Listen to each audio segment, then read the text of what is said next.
നമുക്ക് മുതിര വെച്ചിട്ട് ചെയ്തെടുക്കാൻ പറ്റിയ നല്ല അടിപൊളി റെസിപ്പി കാണാം. നല്ല ഈസിയാണ് കേട്ടോ ഇത് ചെയ്തെടുക്കാൻ വേണ്ടിയിട്ട്.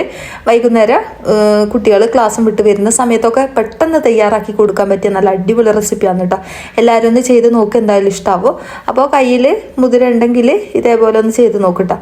അപ്പോൾ കുറച്ച് മാത്രം മതിയാവും ഇത് ചെയ്തെടുക്കാൻ വേണ്ടിയിട്ട്. ഇപ്പോൾ ഇതാ ഞാനിപ്പോൾ ഒരു ഗ്ലാസ് മുതിര എടുത്തിട്ടുണ്ട്. നമ്മൾ സാധാരണ ചായ കുടിക്കുന്ന ഗ്ലാസ്സിലെ ആ ഒരു ഗ്ലാസ്സിനാണ് കേട്ടോ എടുത്തത്.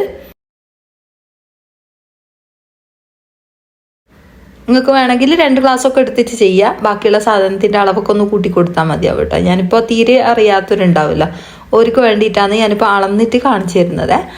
അപ്പോൾ ഇതിന് വലിയ അളവും കാര്യങ്ങളൊന്നും ഇല്ല കേട്ടോ. പിന്നെ ഇതാ നമ്മൾ മുതിര നല്ലോണം കഴുകി വൃത്തിയാക്കിയതിന് ശേഷം ഒരു പാനിലേക്ക് ഇട്ട് കൊടുത്തിട്ടുണ്ട്. പിന്നെ നമ്മളെ വീഡിയോ കാണുന്നവർ വീഡിയോക്ക് മറന്നു പോകാണ്ട് ഒരു ലൈക്ക് തരണം കേട്ടോ. അതുപോലെ തന്നെ എന്തെങ്കിലും ഒരു കമൻറ്റ്, ഒരു ഹാർട്ടോ ഒരു സ്മൈലോ എന്തെങ്കിലും ഒരു കമൻറ്റ് വീഡിയോക്ക് ഇടണേ. അപ്പോൾ ഇത് നമുക്കിതൊന്ന് വറുത്തെടുക്കണം കേട്ടോ. നല്ലോണം കഴുകി വൃത്തിയാക്കിയതിന് ശേഷം ഇതൊന്ന് വറുത്തെടുക്കുന്നുണ്ട്. ആ ഒരു ചൂടിൽ വെള്ളം വറ്റിക്കോളൂ കേട്ടോ നമ്മൾ കഴുകിയാലും. അപ്പോൾ ഇത് വേവുന്ന ഒരു പരുവെന്ന് പറഞ്ഞാൽ നമ്മളിതിൻ്റെ കളറ് മാറും. അതുപോലെ തന്നെ ഇതിന് ഷേപ്പിനൊക്കെ ഒരു മാറ്റം വരും കേട്ടോ. കുറച്ചധികം തന്നെ റെഡ് കളറായിട്ട് വരും കേട്ടോ. ആ ഒരു സമയത്ത് നമുക്ക് ഫ്ലെയിം ഓഫാക്കുക. കറക്റ്റ് പാകമായിരിക്കും ആ ഒരു വേവ്. കുറച്ച് നേരം ഇതേപോലെ തീ കൂട്ടി വെച്ചിട്ട് തന്നെ വറുത്തെടുക്കുക. പിന്നെ ലാസ്റ്റ് നമുക്ക് ലോ ഫ്ലെയിമിലിട്ടിട്ട് ഒന്ന് വറുത്തെടുത്താൽ മാത്രം മതിയാവും കേട്ടോ. അപ്പോൾ ഇതാ ഇതേപോലെ ഞാൻ വറുത്തെടുത്തിട്ടുണ്ട്. ഇത് പെട്ടെന്ന് തന്നെ ആയി കിട്ടും കേട്ടോ.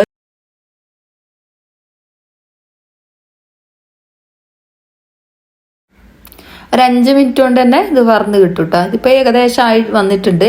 ഇനി നമുക്കിത് ഫ്ലെയിം ഓഫ് ആക്കാം. കണ്ടില്ലേ ഇതിൻ്റെ കളറൊക്കെ മാറി വന്നത്. അപ്പോൾ ഇത് കരിഞ്ഞു പോകാണ്ട് ശ്രദ്ധിക്കുക കേട്ടോ. ലാസ്റ്റ് എത്തുന്ന സമയത്ത് ലോ ഫ്ലെയിമിലിട്ടിട്ട് വറുത്തെടുക്കുക. അപ്പോൾ ഇത് കൈവെക്കാണ്ട് ഇതേപോലെ ഇളക്കി കൊടുക്കണം കേട്ടോ. എന്നാലാണ് നമുക്ക് കറക്റ്റ് കരിഞ്ഞു പോകാണ്ട് വറന്ന് കിട്ടുക. അപ്പോൾ ഇത് ഫ്ലെയിം ഓഫ് ആക്കിയിട്ടുണ്ട്. ഇത് ഇന്ന് ചൂടാറാൻ വേണ്ടിയിട്ട് നമുക്ക് വെക്കാം. ഇനി നമുക്ക് ഇതിലേക്ക് വേണ്ടിയിട്ട് ശർക്കരയാണ്. 2 അച്ച് ശർക്കര ഞാൻ എടുത്തിട്ടുണ്ട്. അതൊന്ന് ഉരുക്കാൻ വെച്ചിട്ടുണ്ട്. കുറച്ച് മാത്രം വെള്ളം ഒഴിച്ചിട്ട് ഉരുക്കാൻ വെക്കുക കേട്ടോ. ചൂടായ പാനിലേക്ക് ഞാൻ അരമുറി തേങ്ങ ചിരവിയതിട്ട് കൊടുത്തിട്ടുണ്ട്. അതൊന്ന് കുറച്ചൊന്ന് വറുത്ത് കൊടുക്കുക. ഇതിൻ്റെ പച്ചമണം പോകുന്നത് വരെ ചെറുങ്ങനെ ഒന്ന് വറുത്ത് കൊടുക്കുക.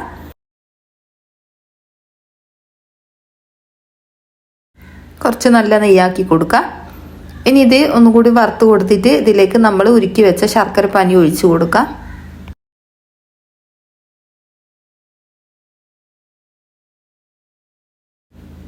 ശർക്കര പാനി ഞാൻ ഉരുക്കിയിട്ടാണ് ചേർത്ത് കൊടുക്കുന്നത്. നിങ്ങൾ വെള്ളം എടുക്കുന്ന സമയത്ത് കുറച്ച് മാത്രം വെള്ളമാണ് കേട്ടോ ചേർത്ത് കൊടുക്കാൻ പാടുള്ളൂ. ഞാൻ ഇതിലേക്ക് 1 ഗ്ലാസ് വെള്ളം എടുത്തു പോയി.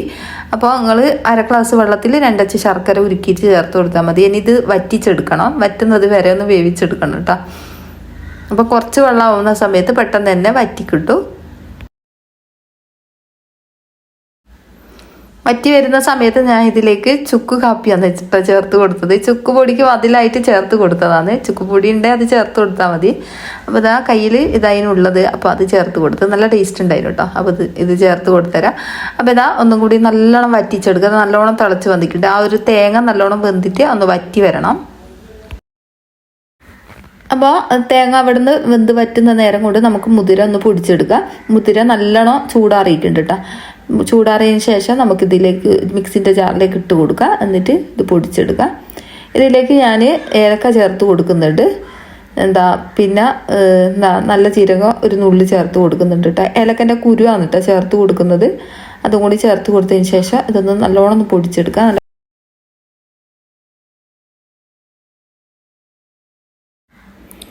കണ്ടില്ലേ ഇതേപോലെ ഞാൻ പൊടിച്ചെടുത്തിട്ടുണ്ട്. അവിടെ ഇവിടെ തരി ഉണ്ടാവും കേട്ടോ. കുഴപ്പമില്ല. ഇടയിൽ കടിക്കുന്ന സമയത്ത് നല്ല ടേസ്റ്റ് ആയിരിക്കും.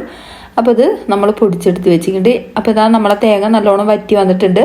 ഇനി നല്ലോണം ഒന്നും കൂടി വറ്റിയതിന് ശേഷം നമുക്ക് പൊടിച്ച് വെച്ച ആ ഒരു പൊടി ഇതിലേക്ക് ചേർത്ത് കൊടുക്കാം. അപ്പോൾ ഇത് ഏകദേശം ഒരു പറ്റുന്ന ആ ഒരു പരുവല്ലേ, ആ ഒരു പരുവത്തിലാണ് നമുക്ക് കിട്ടേണ്ടത്. ആ ഒരു പരുവായി കഴിഞ്ഞാൽ നമുക്ക് നേരത്തെ പൊടിച്ച് വെച്ച ആ ഒരു പൊടി ഇതിലേക്ക് ചേർത്ത് കൊടുക്കാം.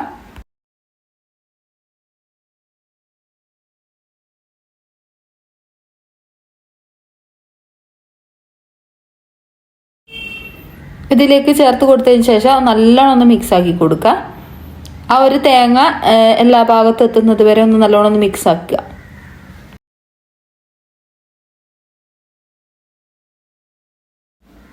ഇനിയിപ്പോൾ ഇത് നല്ലോണം ഒന്ന് ചൂടാറി വരണം കേട്ടോ. ചൂടാറിയതിന് ശേഷം നമുക്കിത് ബോൾസ് ആക്കിയിട്ടെടുക്കാം.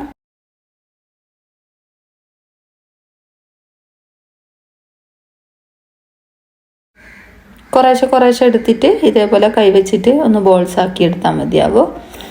അപ്പോൾ പെട്ടെന്ന് തന്നെ തയ്യാറാക്കി എടുക്കാൻ പറ്റിയ നല്ല അടിപൊളി റെസിപ്പിയാണ് കേട്ടോ. ഒരാഴ്ച വെച്ചാൽ ഇത് കേടാവില്ല കേട്ടോ.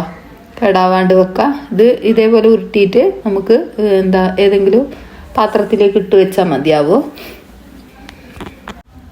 മുഴുവനായിട്ട് ഞാൻ ഇതേപോലെ ബോൾസ് ആക്കിയിട്ട് എടുത്തിട്ടുണ്ട്. നല്ല അടിപൊളി ടേസ്റ്റാണ് കേട്ടോ. എല്ലാവരും ഒന്ന് ചെയ്ത് നോക്കുക, എന്തായാലും ഇഷ്ടാവോ.